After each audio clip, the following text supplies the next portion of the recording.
మహిళా క్రికెట్ ప్రపంచ కప్ మ్యాచ్లకు విశాఖ సిద్ధమవుతోంది. సాగర తీరంలో 5 మ్యాచ్లు జరగనున్నాయి.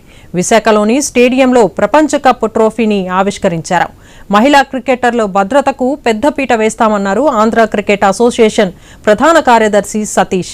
మరిన్ని వివరాలు ఐ న్యూస్ ప్రతినిధి రాజు అందిస్తారు. విమెన్ వరల్డ్ కప్ క్రికెట్ 2025 ప్రారంభం కాబోతున్న నేపథ్యంలోనే విశాఖపట్నం ఇంటర్నేషనల్ స్టేడియంలో కూడా 5 మ్యాచ్లు జరగబోతున్నాయి. మీరు మ్యాచ్లకు సంబంధించి కూడా ఎలాంటి ఏర్పాట్లు చేస్తున్నారో, ఏ మ్యాచ్లు ఏ టీమ్స్ ఇక్కడ పాల్గొనబోతున్నాయో తెలుసుకునే ప్రయత్నం చేద్దాం. మనతో పాటు ఆంధ్ర క్రికెట్ అసోసియేషన్ సెక్రటరీ సానా సతీష్ గారు ఉన్నారు. సార్ నమస్తే. మన ఫస్ట్ టైం విశాఖపట్నంలో వరల్డ్ కప్ మహిళా క్రికెట్ మ్యాచ్ స్టార్ట్ అవబోతుంది. 5 మ్యాచ్లు కూడా ఇప్పటికే షెడ్యూల్ విడుదల. ఎలా ఉండబోతుంది? వైజాగ్లో ఇటువంటి మ్యాచ్లు జరగటం, వరల్డ్ కప్ ఉమెన్ జరగటం ఫస్ట్ టైం, ఆంధ్రాలోనే మొదటిసారి. వైజాగ్ ప్రజలందరూ కూడా లాగుతూ ఇటువంటి మ్యాచ్ జరగటం చాలా సంతోషంగా భావిస్తున్నారు. అన్ని ఏర్పాట్లు సక్రమంగా జరిగినాయి. 5 టీంలకు కూడా అక్టోబర్లో వచ్చిన ఫస్ట్ వీక్లో వచ్చిన వెంటనే వాళ్ళందరికీ ప్రాక్టీస్కి అన్ని ఏర్పాట్లు కూడా సక్రమంగా, అలాగే 28,000 మంది ప్రేక్షకులు కూర్చునే గ్యాలరీస్ కూడా ఏర్పాటు చేయడం జరిగింది. వాళ్ళందరికీ కూడా తగిన ఏర్పాట్లు సౌకర్యాలు కల్పించడం జరిగింది.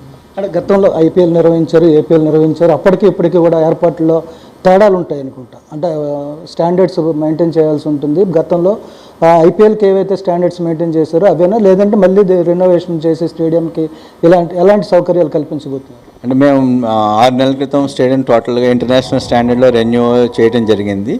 అది ఐపీఎల్ జరిగే ముందే రెన్యూవల్ జరిగింది. అది చూసే ఈ స్టాండర్డ్స్ అన్నీ చాలా బాగున్నాయని చెప్పి ఐసీసీ వరల్డ్ కప్ రావడం జరిగింది. యాక్చువల్గా ఆ స్టాండర్డ్ ఉండబట్టే మనకి వాళ్ళు ఐసీసీ ఇచ్చారు. మనకి ఏర్పాట్ల విషయంలో కూడా స్టేడియంలో ఉన్న వసతులు, ఇన్ఫ్రాస్ట్రక్చర్ విషయంలో కూడా అంతా కూడా పక్కాగా చాలా బాగుంది. భద్రతాపరమైనటువంటి చర్యల భాగంగా ఇంటర్నేషనల్ మ్యాచ్లు ఆడబోతున్న నేపథ్యంలో ఎలాంటి జాగ్రత్తలు తీసుకుంటున్నారు? ఎలాంటి ప్రికాషన్స్ అయితే ఎలా ఉండబోతుంది?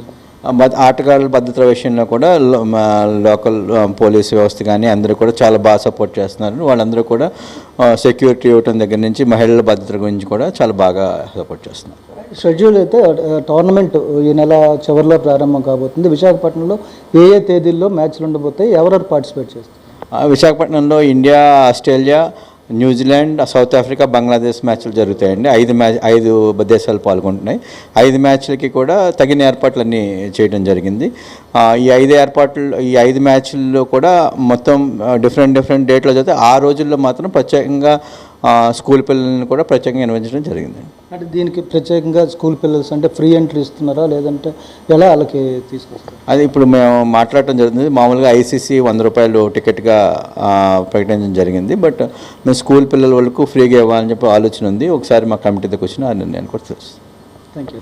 ఇది మొత్తంగా చూసుకుంటే గతంలో నిర్వహించినట్టు ఐపీఎల్ కావచ్చు, ఏపీఎల్ కావచ్చు, వీటిని దృష్టిలో పెట్టుకొని ఐపీఎల్లో ఏదైతే స్టాండర్డ్స్ మెయింటైన్ చేస్తూ క్రికెట్ స్టేడియంను తయారు చేయడం జరిగిందో, దాంతో ఇప్పుడు వరల్డ్ కప్ నిర్వహణకు కూడా ముందుకు రావడం జరిగింది. ఐసీసీ రావడం ఒక ఆనందకరమైన విషయంగా చెప్పుకోవచ్చు అని చెప్పి సతీష్ గారు తెలియజేస్తున్నారు. అదేవిధంగా ఆ గతంలో నిర్వహించినటువంటి అనుభవం ఏదైతే ఆ అనుభవంతో భారీ భద్రతల మధ్య అయితే నిర్వహణ సక్రమంగా సాగుతుందని చెప్పి ఆశాభావం వ్యక్తం చేస్తున్న పరిస్థితి. వీడియో జర్నలిస్ట్ స్వామితో రాజు, ఐ న్యూస్, విశాఖపట్నం. ఓల్డ్ సిటీలో కారిడార్ నిర్మాణ పనులు చివరి దశకు చేరుకున్నాయని